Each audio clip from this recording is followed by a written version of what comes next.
Probably asking, okay, if I perform a particular habit during phase one, and then I do other habits during phase two, and I eventually get to the point where I'm engaging in those habits in a pretty effortless way, do I keep them in the same phase of the day?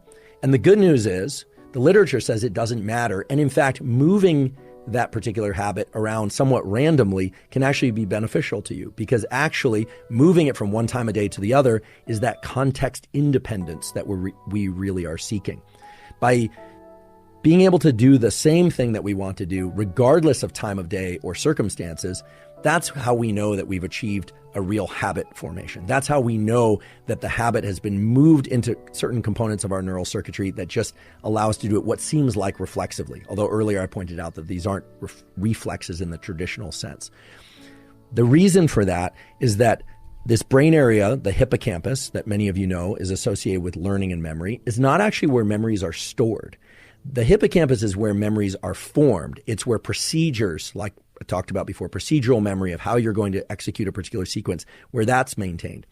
So like if we use the recipe model, that's where the recipe is maintained until you know how to cook that dish. And then the procedural memory literally migrates off into a different set of neural circuits, which are the neural circuits of the neocortex, where we have maps of sensory experience, maps of all kinds of experiences, including motor maps of how to execute things. So we use one part of the brain to learn something, but then that information in the form of the electrical activity of neurons is passed off to a different brain area. Now, the neurons themselves don't move from the hippocampus to the cortex. That doesn't happen. What happens is the signals, the sequence of electrical firing, much like a script for a movie or the notes on a sheet of paper for a particular musical piece, is transferred off to a different brain area.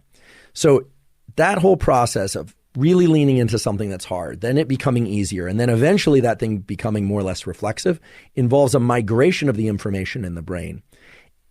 And once it's migrated out to a different location in the brain, at that point, it's achieved context independence. It doesn't have to be bracketed by, your caffeine and your lunch. It doesn't have to occur immediately after your afternoon NSDR, but before your 4 o'clock meeting on Zoom or something of that sort.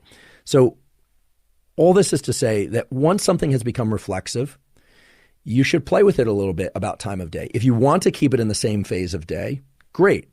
But if you one day decide you're going to exercise in the afternoon, next day you decide you're going to exercise in the morning, and that's the habit that you're concerned with, that's terrific. If you're able to do that, that means that it's truly achieved context independence. It means that you have officially formed that habit.